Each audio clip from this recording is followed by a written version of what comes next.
Il est 7h du matin, on est debout sur le quai au milieu de nos valises, près du bateau qui nous ramènera sur le continent. Ce serait mentir que de dire qu'on n'est pas déjà nostalgique. Le soleil se lève, on voit les premiers passants dans les rues, au-dessus de nos têtes et sur les murs, et on sait qu'une journée aussi belle que les précédentes va commencer, mais sans nous. Hyperbore, la fiction et l'utopie. Jour 7. Bon, ça y est, c'est fini, va falloir rentrer et présenter tout ça à la rédaction. J'espère qu'on va pas se faire engueuler. On peut pas dire qu'on ait vraiment été très efficace. Mais si, au contraire.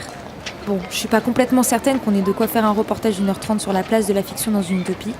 Par contre, je pense qu'on a découvert pas mal de choses sur Hyperbore qui sont susceptibles de nous éclairer sur le sujet. Hier, après le visionnage des vidéos, on a discuté avec le flic. Il nous a expliqué tout ce qu'il y avait à savoir sur l'affaire du grand criminel d'Hyperbore. Pour résumer, cette affaire s'est déroulée il y a 19 ans, donc 11 ans après l'extinction des fictions, pas si longtemps après donc. Ce serait trop beau et trop naïf de vouloir trouver un lien de causalité directe entre ces deux faits. C'était une période de changement. Et beaucoup de choses se sont passées à cette époque sans que pour autant on puisse y voir un lien fort. Donc, disais-je, il y a 19 ans, un homme est venu se rendre à la police de son plein gré, en pleine journée, en s'accusant, je cite, « du crime le plus atroce qu'un homme puisse commettre ». C'était absurde. Et pourtant, à partir de là, tout a dérapé. La police, les médias, la justice, ils se sont tous jetés à corps perdu dans l'affaire, avec l'avidité et la passion de gens que plus rien n'a transporté depuis une éternité. L'enquête a duré des semaines. Des fouilles ont été menées sans que rien ne soit jamais trouvé. Et aucune information déterminante n'est sortie des nombreux interrogatoires. L'homme, enfin le criminel, s'est seulement obstiné à se déclarer coupable, sans preuve, sans motif, ni victime avérée, mais avec une certitude qui n'a laissé place à aucun doute. Les foules se sont passionnées pour l'affaire. Les journaux télévisés, des gens en fin de vie et les haut-parleurs dernière génération installés dans la ville ont relayé chaque étape de l'enquête, en temps réel. Les gens n'ont eu aucun recul sur les événements.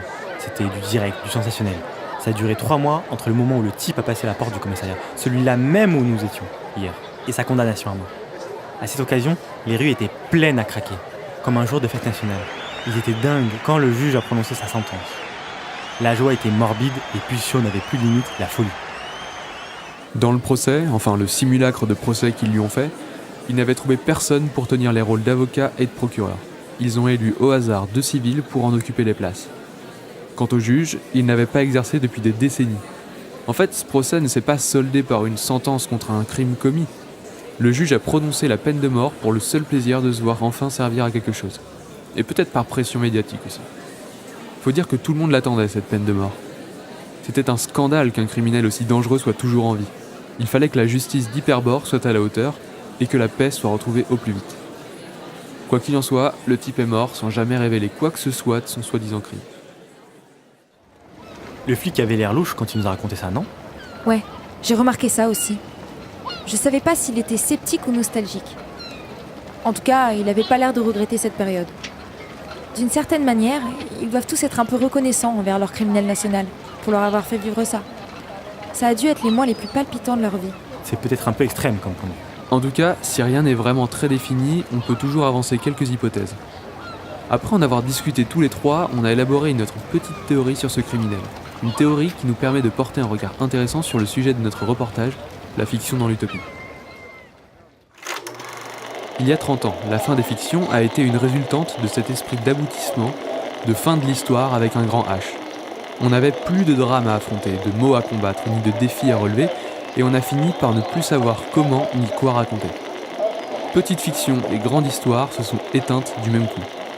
Mais quand on a arrêté de produire des œuvres fictionnelles, on était sans doute déjà dans un mouvement de retour à l'histoire. En fait, d'une certaine manière, le type avait raison, il a commis un crime. Il a porté le premier coup et le plus fatal à l'utopie.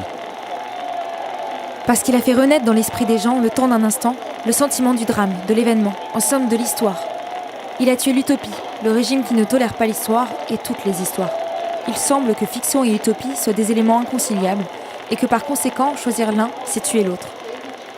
Et si, comme on l'a dit au début de notre enquête, on considère que bonne fiction rime avec bonne santé de la société, on pourrait conclure que l'utopie n'est probablement pas la forme d'une société en bonne santé. Non pas qu'Hyperbore soit dystopique, c'est juste les humains qui ne sont pas faits pour ça. Ouais, allez, on ose. En tout cas, c'est l'embryon de réponse qu'on est parvenu à formuler, avec nos 7 jours d'investigation en hyperbore. Ce qu'on a pu voir jusqu'ici semble aller dans ce sens. Les manifestations contre les malaises, la maladie comme distraction, les passions morbides, il faut croire que ces pompiers pyromanes qui se manifestent un peu partout, et qu'on a vus sur les chantiers, sont les descendants spirituels directs du premier criminel hyperboréen. Ils sont du parti de l'histoire, de ceux qui cassent pour continuer à construire et à avancer, pour ne pas s'enliser dans un statu quo perpétuel, tandis que les autres, du parti de l'utopie, jouent cette utopie et nourrissent un ennui nécessaire au fonctionnement d'un système aussi beau que fragile. C'est presque émouvant. Ouais, rigole, mais va falloir convaincre la rédac avec ça. Donc on a intérêt à paraître vachement convaincu. Mais pour l'instant, le bateau est là, donc ne traînons pas. Allez. Fiction et utopie, compte rendu du reportage en hyperbore, fin.